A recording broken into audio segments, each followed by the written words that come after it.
పితృదేవతల ముక్తి కోసం పరితపిస్తూ వారి వారసులు హిమాలయ పర్వత శ్రేణుల్లో ఉన్న గంగోత్రి నుంచి మొదలయ్యే గంగానది దారి కోసం ఎలా ఎదురు చూస్తున్నారో అలా గౌరవ ప్రధానమంత్రి శ్రీ నరేంద్ర మోదీ గారి రాక కోసం అభివృద్ధి లేక అప్పులతో నలిగిపోతున్న ఆంధ్ర ప్రజానికం, దాష్టీకంతో దోపిడీతోటి నలుగుతున్న ఆంధ్ర ప్రజానికం, అవినీతి అప్రజాస్వామిక విధానాలతో కొట్టమిట్టాడుతున్న ఆంధ్ర ప్రజానికానికి ప్రధానమంత్రి, మన ప్రియతమ ప్రధానమంత్రి శ్రీ నరేంద్ర మోదీ గారి రాక, గంగమ్మ తల్లి భూమి మీదకు వచ్చి హిమాలయాల నుంచి భూమి మీదకు వచ్చి ఎలా సేధనిచ్చిందో మన ప్రియతమ గౌరవ ప్రధానమంత్రి శ్రీ మోదీ గారి రాక ఈ ఎన్డీఏ పునర్కలయిక 5 కోట్ల మంది ప్రజలకి ఆనందాన్నిచ్చింది.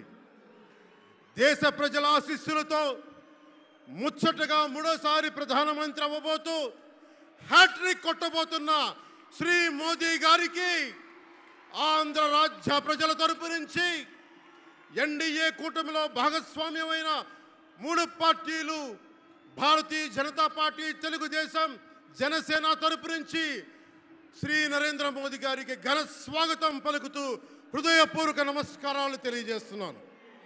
2014లో తిరుపతి బాలాజీ వెంకటేశ్వర స్వామి సాక్షిగా ఈ పొత్తు మొదలైంది. ఈ రోజున ఇక్కడ 2024లో బెజవాడ కనకదుర్గమ్మ సాక్షిగా ఈ పొత్తు వేరే రూపం తీసుకోబోతుంది. దుర్గమ్మ తల్లి స్వయంగా ఆశీర్వదిస్తుంది. ఇక్కడ ఆంధ్ర రాజధానికి అమరావతి దేదీప్యమానంగా వెలగాలని, దానికి నేను అండగా ఉన్నానని మోదీ గారు మరీ వచ్చారు ఇక్కడికి. ఒక్కసారి మన కోసం వచ్చిన మోదీ గారికి, మన కష్టాలకు భుజం కాయడానికి వచ్చిన మోదీ గారికి, 5 కోట్ల మంది ప్రజల కోసం నేను ఉన్నానని చెప్పి వచ్చిన మోదీ గారికి ఒక్కసారి బలంగా కరతాళ ధ్వనులతో ఘన స్వాగతం పలుకుదాం. 2014 తిరుపతి బాలాజీ ఆశీస్సులతో ఎన్డీఏ విజయాన్ని సాధించింది, ప్రభుత్వాన్ని స్థాపించింది. 2024లో దుర్గమ్మ తల్లి ఆశీస్సులతో మొదలు పెడుతున్నాం.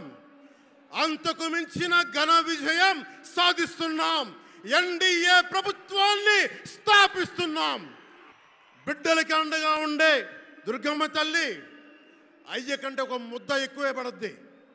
అలాంటి తల్లి ఆశీస్సులతోటి మన ప్రభుత్వాన్ని స్థాపించే దిశగా వెళ్తున్నాం.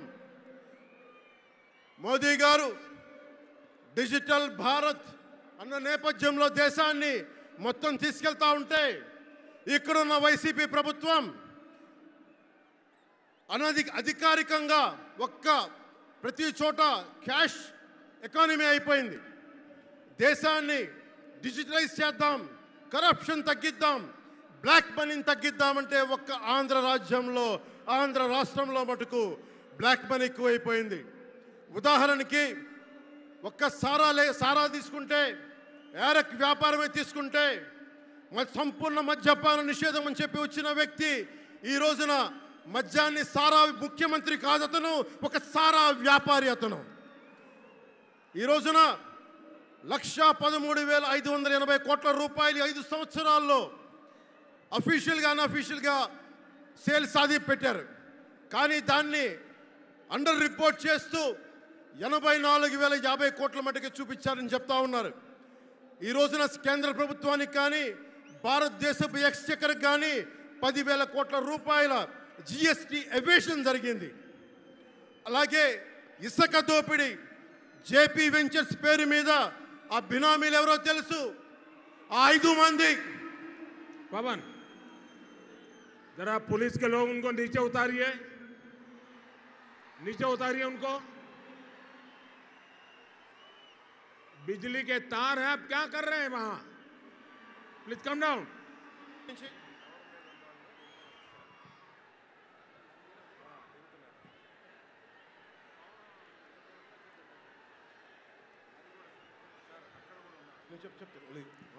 आपकी जिंदगी हमारे लिए बहुत कीमती है। प्लीज नीचे आइए। आप मीडिया वालों ने आपकी फोटो ले ली है, आप नीचे आइए।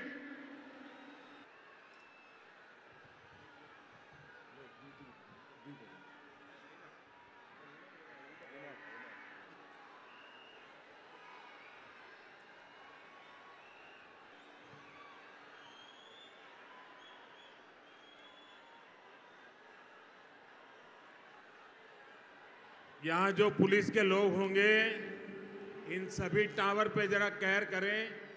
इसमें बिजली के तार हैं, अगर कुछ गलत हो गया तो हमारे लिए बहुत पीड़ादायक होगा।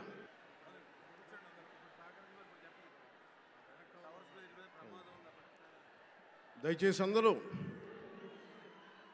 ఆ ఎలక్ట్రికల్ లైట్స్ అన్నీ ఉన్నాయి, ఎలక్ట్రికల్ కనెక్షన్స్ ఉన్నాయి. దయచేసి మీ ప్రాణాల మీద ప్రధానమంత్రి గారు ఎప్పుడు ప్రోటోకాల్ బ్రేక్ చేసి మరి మీకోసం వచ్చారు. దయచేసి వాటి మీదకి ఎక్కకండి. సభ సజావుగా జరగాలి, మీరు క్షేమంగా ఇంటికి వెళ్ళాలని ప్రధానమంత్రి మోదీ గారు కోరుకుంటూ మరి సభ కంటే ముందు వచ్చారు. ఆయన మాట్లాడగల సమయం కంటే కూడా ముందు వచ్చారు మీకోసం.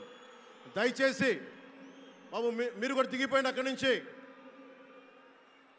ఆ టవర్ నుంచి దిగిపోమ్మా. నువ్వు కూడా దిగిపో, ఆరెంజ్ చొక్కా దిగిపో, దిగిపో దిగిపో, దిగాలి దిగాలి. చుట్టుపక్కల ఎవరైనా టవర్స్ మీద ఎక్కుతాను దయచేసి డిస్కరేజ్ చేయండి. జేపీ వెంచర్స్ పేరు మీద జగన్ బినామీలు దాదాపు 40,000 కోట్ల స్కామ్ ఇసుక దోచేశారు. అందరూ అడిగిన వాళ్ళని, కిషన్ అనే రిపోర్టర్ని చిత్తూరులో చంపేశారు. ఇక లా అండ్ ఆర్డర్ దృష్టికి వస్తే ఆంధ్రప్రదేశ్ హైయెస్ట్ గాంజా క్యాపిటల్ అయిపోయింది. New drug capital of India అయిపోయింది ఆంధ్రప్రదేశ్. రాజ్యసభ హోంశాఖ సహాయ మంత్రి శ్రీ అజయ్ కుమార్ మిశ్రా గారు 2019 ఒక ప్రశ్నకి సమాధానంగా 2019-2021లో 30,196 ఆడవాళ్ళు అదృశ్యమయ్యారని చెప్పి స్వయాన రిపోర్ట్ చేశారు. 7,918 మంది 18 ఏళ్లలోపు యువతులు, 22,278 మంది 18 ఏళ్ల దాటిన యువతులు. దీనికి ఒక్క స్పందన లేదు ఈ ప్రభుత్వం నుంచి. ఒకవైపు ఆత్మనిర్భర్ భారత్గా, సెల్ఫ్ రిలయంట్ భారత్గా ఎక్కడి నుంచో విదేశాల నుంచి వచ్చిన సంస్థలు భారతదేశానికి వస్తుంటే ఆంధ్రప్రదేశ్కి రావాల్సిన సంస్థలు పారిపోతూ ఉన్నాయి. 2,200 కోట్ల పెట్టుబడితో సంస్థ హైదరాబాద్ తరలిపోయింది. Amar Raja, Franklin Templeton, Reliance electric unit ఇవన్నీ ఈరోజు వెళ్ళిపోయినాయి ఆంధ్రప్రదేశ్ నుంచి. పారిశ్రామిక ప్రగతి ఒకప్పుడు 2019లో 10%, 10.24% ఉండగా ఈ రోజున -.